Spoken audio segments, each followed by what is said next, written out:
Salut, c'est Rebecca. Aujourd'hui, j'aimerais répondre à vos questions. J'ai encore reçu pas mal de questions et du coup, je vais en prendre certaines et répondre à ces questions. Et puis pour les suivantes, pas de soucis, je le ferai dans les semaines qui vont venir. Avant de commencer, je vous rappelle que vous pouvez télécharger gratuitement le Best-of Devenir écrivain, un condensé des meilleurs conseils du blog, en cliquant sur le lien qui s'affiche dans la description de cette vidéo. Alors, on va commencer tout de suite avec une question de Véronique qui voudrait se lancer le défi du NaNoWriMo. Alors peut-être le mois prochain, je n'ai pas regardé quelles étaient les dates, en général c'est en juillet. Vous savez peut-être si vous avez suivi le blog que c'est un défi que j'ai relevé l'année dernière au mois de juillet. En fait, il s'agit d'écrire 50 000 mots, un roman entier, un petit roman, mais un roman quand même, en un mois. Donc voilà, et Véronique me demande quels sont mes conseils d'organisation pour réussir à relever ce défi du NaNoWriMo.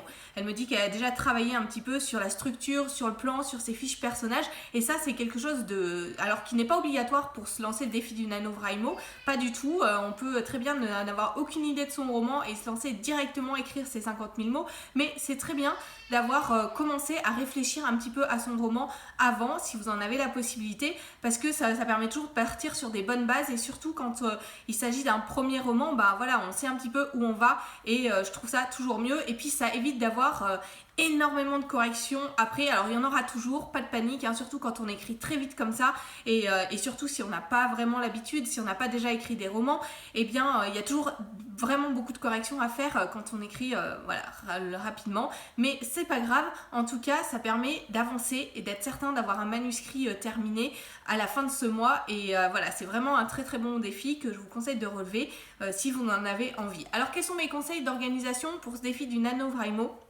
Le premier, ça va être bien entendu d'étudier votre emploi du temps. Parce que qui dit d'écrire 50 000 mots en un mois, alors je ne sais plus exactement la moyenne, j'ai pas recalculé. Moi je sais que j'écrivais à peu près 2500 mots chaque jour, ce qui m'a permis de terminer en moins d'un mois mon roman, voilà, le brouillon de mon roman. La moyenne, ça doit être autour de 1500 à 2000, voilà, j'ai pas calculé. En tout cas, ça veut dire qu'il va falloir dégager du temps pour arriver à écrire ces mots-là chaque jour de votre mois, et ça c'est quelque chose d'important. Donc regardez votre emploi du temps, regardez toutes les activités que vous faites, essayez de regrouper celles qui peuvent l'être, essayez de regarder les activités qui sont inutiles, que vous pouvez enlever facilement et de les enlever. Et puis vous pouvez aussi, étant donné que c'est un défi sur un temps très court, essayez d'enlever toutes les autres, enfin pas toutes, mais essayez d'enlever le maximum d'activités pour lesquelles c'est pas très grave si vous ne les faites pas pendant un mois. Je sais pas, peut-être que vous pouvez voir moins d'amis pendant ce mois-là, faire moins de barbecue ensemble, même si c'est l'été, enfin reporter ça au mois d'août, pourquoi pas, pour avoir du temps pour écrire votre roman. Je vous conseille aussi de dire autour de vous que vous relevez ce défi-là, parce que ça évitera qu'on vous dise mais voilà, tu t'es transformé en ermite là en plein été, qu'est-ce qui se passe, voilà. Donc dites autour de vous que vous allez relever ce défi, regardez bien votre emploi du temps pour dégager un maximum d'heures pour écrire. Moi je sais que j'écrivais à peu près mes 2500 mots en 2 heures. Après ça dépend de votre rythme d'écriture. Regardez, vous faites un petit test peut-être avant de commencer, regardez combien de mots vous écrivez en 1 heure, et puis comme ça vous aurez une idée du temps qu'il vous faudra pour écrire chaque jour. Deuxième conseil, il faut vraiment écrire chaque jour. Vous avez le droit à un jour de pause dans la semaine, mais ne faites jamais 2 jours de pause consécutifs, parce que c'est beaucoup plus dur ensuite de recommencer à écrire. Une fois que vous êtes lancé et que vous écrivez chaque jour, ça devient plus facile au fur et à mesure que vous avancez, même si des fois vous ne savez pas vraiment où vous allez. Donc, en tout cas c'est plus facile. Ne faites jamais 2 jours de pause à côté, parce que vous aurez l'impression d'avoir perdu un temps énorme, d'avoir un retard de 5000 mots tout d'un coup sur votre roman, et ça vous paraîtra vraiment énorme. Donc ne vous arrêtez pas 2 jours de suite consécutifs. Faites un troisième conseil. Écrivez même si vous ne vous sentez pas inspiré. Laissez-vous écrire, écrivez peut-être un autre passage de votre roman. N'hésitez pas à sauter un passage, peut-être à sauter une scène. C'est des choses que vous pouvez reprendre lors de la correction. C'est pas toujours facile de se laisser faire ça, mais vous pouvez très bien sauter une scène pour écrire quelque chose qui vous inspire mieux un petit peu plus loin, et puis revenir pourquoi pas sur cette scène un autre jour si vous avez trouvé la clé pour débloquer à l'endroit où vous en êtes. En tout cas, ne vous laissez pas happé par la page blanche, trouvez un moyen ou un autre pour arriver à écrire et à écrire votre quota de mots chaque jour. Donc ça, c'est encore un conseil que je voulais vous donner. J'avais noté d'autres choses. Ah oui, ne pas regarder toutes les 2 minutes le nombre de mots où vous en êtes. C'est très très tentant quand on fait ce genre de défi de se dire, bon, commencer à écrire et puis au bout de 10 minutes de se dire, tiens, je vais compter mon nombre de mots. Non, allez-y, foncez, écrivez et regardez au bout de, je sais pas, d'une heure et demie, de 2 heures, regardez à ce moment-là où vous en êtes, si vous manque quel nombre de mots il vous manque pour arriver à votre quota journalier, mais ne regardez pas toutes les 2 minutes. Ne relisez pas non plus constamment ce que vous avez écrit la veille, relisez les 3 dernières lignes, ça suffit. Si jamais vous n'arrivez vraiment pas à vous empêcher de relire, et bien à ce moment-là, ce que vous pouvez faire, c'est simplement écrire sur un autre document le jour suivant. Et voilà, mais ne relisez pas, ça va vous faire perdre du temps. L'essentiel sur ce défi-là, c'est d'avancer et pas de piétiner sur ce qu'on a écrit la veille, n'est pas d'analyser ce qu'on a écrit la veille, mais vraiment d'avancer. Et puis dernier conseil, il y en aura encore plein d'autres. Peut-être que je ferai une formation un jour sur ce sujet-là. Mais dernier conseil que je voulais vous donner dans cette vidéo, pour le NaNoWriMo, essayez vraiment de rêver vos scènes avant de vous mettre devant votre page. Ça vous évitera la page blanche.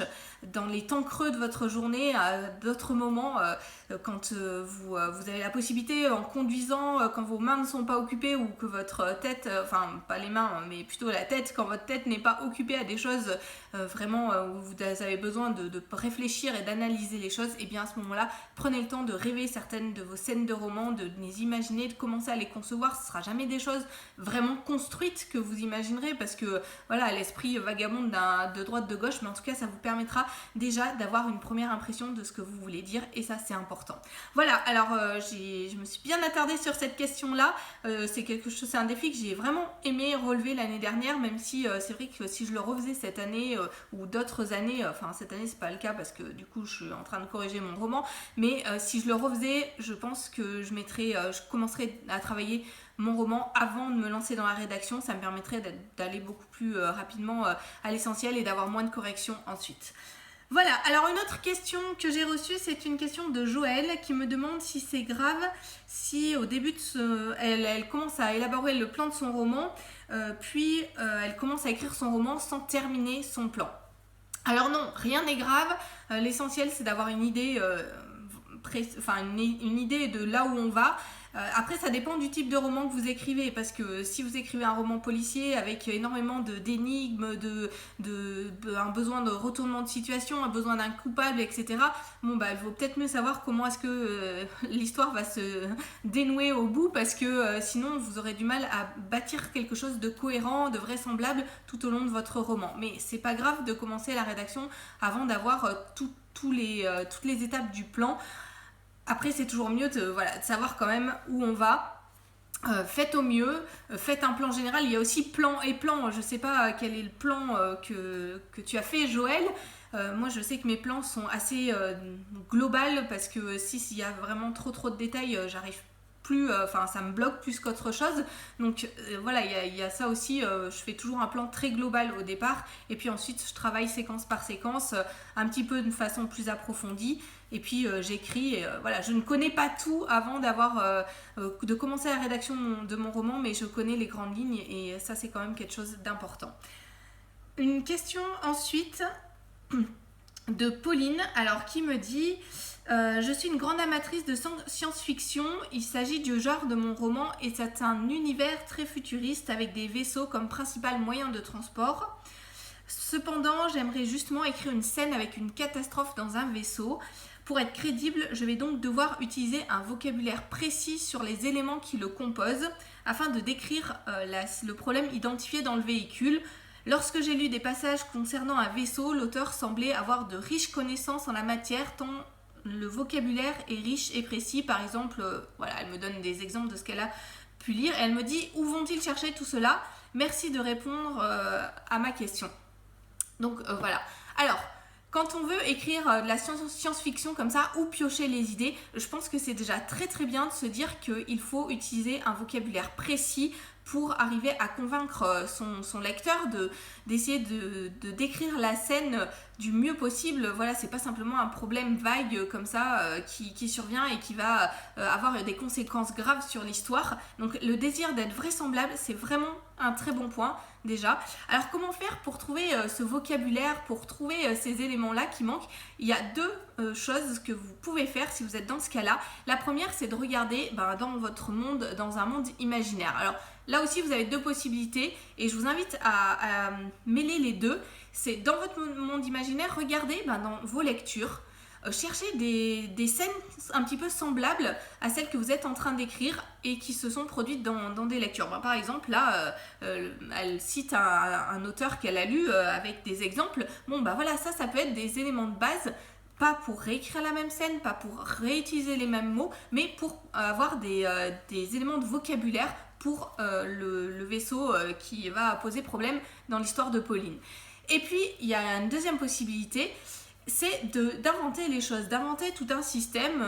Si le vaisseau est au centre de votre roman et vous avez vraiment besoin d'identifier un problème précis, etc., pourquoi pas inventer une pièce ou deux, comme ça, en donnant la définition au lecteur, alors pas en lui disant voilà, tac, c'est cette pièce là, mais peut-être au détour d'une conversation qu'ont les personnages entre eux, et l'un explique à l'autre qui n'y connaît rien en vaisseau que cette pièce là elle est maîtresse dans le vaisseau parce qu'elle permet je sais pas d'aller beaucoup plus vite, ou parce qu'elle permet d'atterrir sans difficulté. Enfin voilà, j'y connais rien en vaisseau, mais bon voilà, simplement des exemples.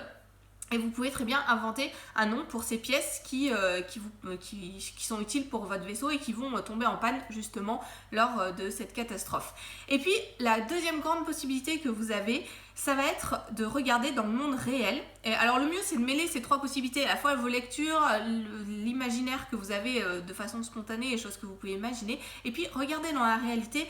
Je sais pas, un vaisseau, qu'est-ce qui se rapproche le plus d'un vaisseau spatial? C'est peut-être une fusée, c'est peut-être un avion, ça dépend quel type de vaisseau vous avez.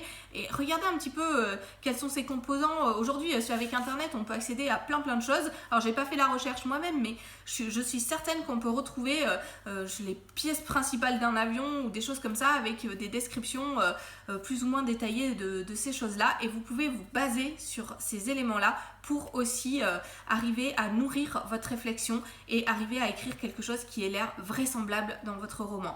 N'en faites pas trop quand même dans votre roman, parce que de toute façon votre lecteur il a une mémoire immédiate assez limitée, donc si vous lui décrivez 50 pièces de votre vaisseau, il va complètement se perdre. Utilisez ces différentes possibilités, vos lectures, votre imagination, et puisez des idées dans le monde réel. Combinez-les pour écrire votre propre scène, pour avoir vraiment les pièces maîtresses de ce vaisseau, celles qui vont tomber en panne et qui vont convaincre votre lecteur que la situation est catastrophique, ou que voilà, en tout cas que vous maîtrisez les éléments pour votre roman.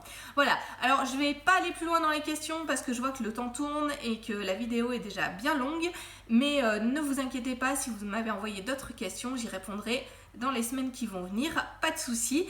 Et avant de se quitter, je vous rappelle que vous pouvez télécharger gratuitement le Best of Devenir écrivain en cliquant sur le lien qui s'affiche dans la description. Donc allez-y, c'est plein de conseils pour vous aider à écrire votre roman. À très bientôt.